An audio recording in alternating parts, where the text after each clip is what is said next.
Soy Mercedes Suárez, me he dedicado casi siempre a dar clase, matemática, y ahora te propongo escuchar un cuento de mi autoría.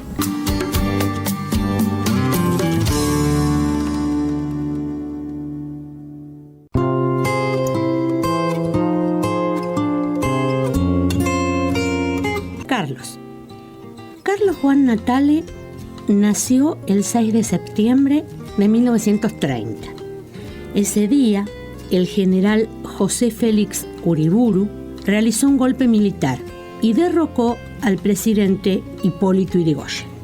Se inauguró en la Argentina la llamada década infame, pero todo esto estaba muy alejado, no solo geográficamente, de la zona rural en la cual nació Juan.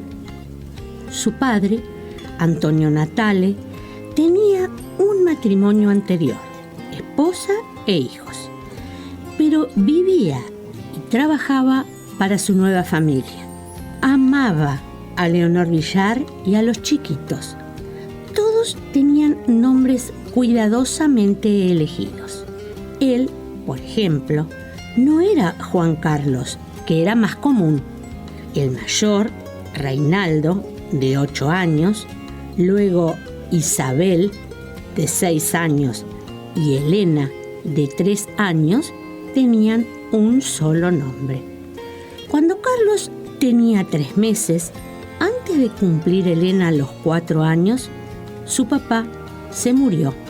Leonor y Antonio se habían unido muy enamorados y tenían, al momento de fallecer Antonio, 25 y 35 años respectivamente.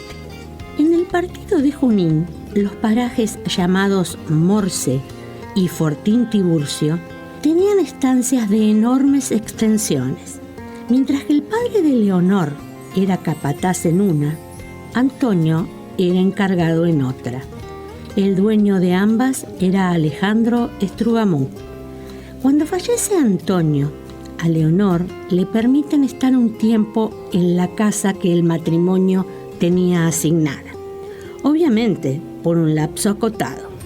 Su padre toma en ese momento las riendas de la vida de su hija y de la de sus nietos.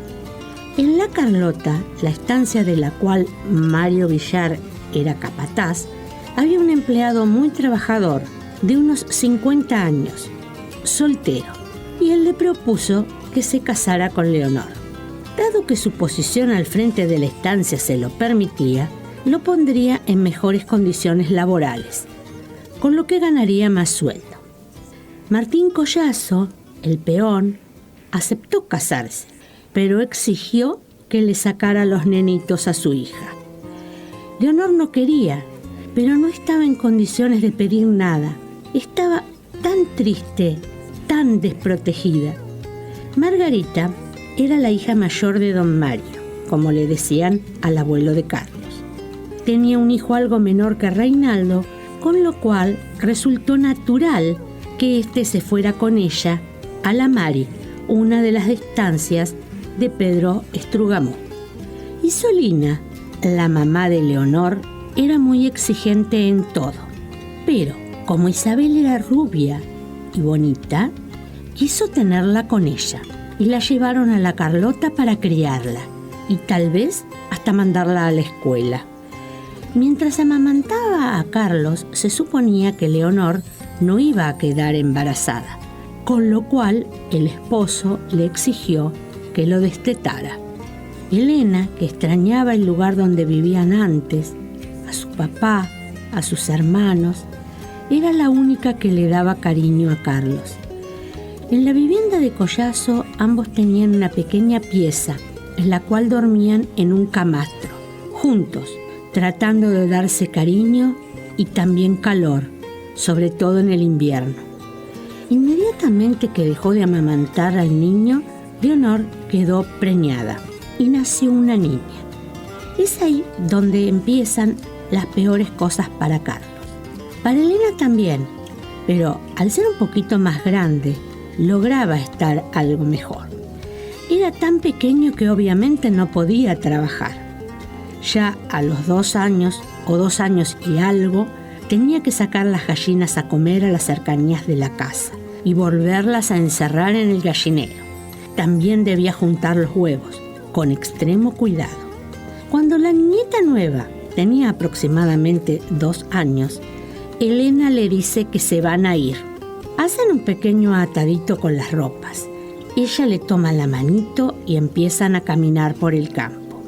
Nunca los habían llevado a pasear, ni se habían alejado de la casa. Todo les parecía inmenso y no sabían para dónde agarrar.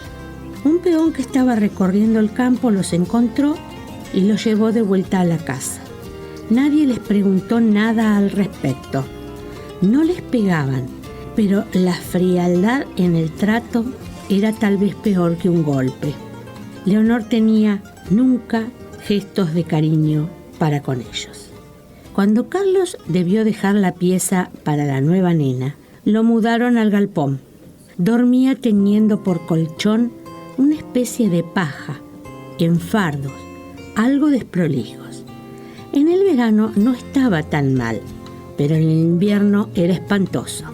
Había ideado una estrategia: colarse en la cocina. Ahí, en su interior, en la cocina a leña, siempre quedaban brasas que lograban mantener el calor, lo cual para él era suficiente. También adquirió la habilidad de despertarse temprano y así levantarse antes de que nadie lo hiciera, con lo cual no lo pescaban y siempre era el primero para desayunar, o sea, para tomar una taza de mate cocido con un pedazo de pan. Las chapas del techo del galpón tenían unas aberturas que le permitían mirar el cielo. Carlos, mirando las estrellas, notaba que el dolor en el pecho aflojaba. Pedía, no sabía a quién, pero pedía. Quería tener una familia e hijos y sobre todo quererlos mucho.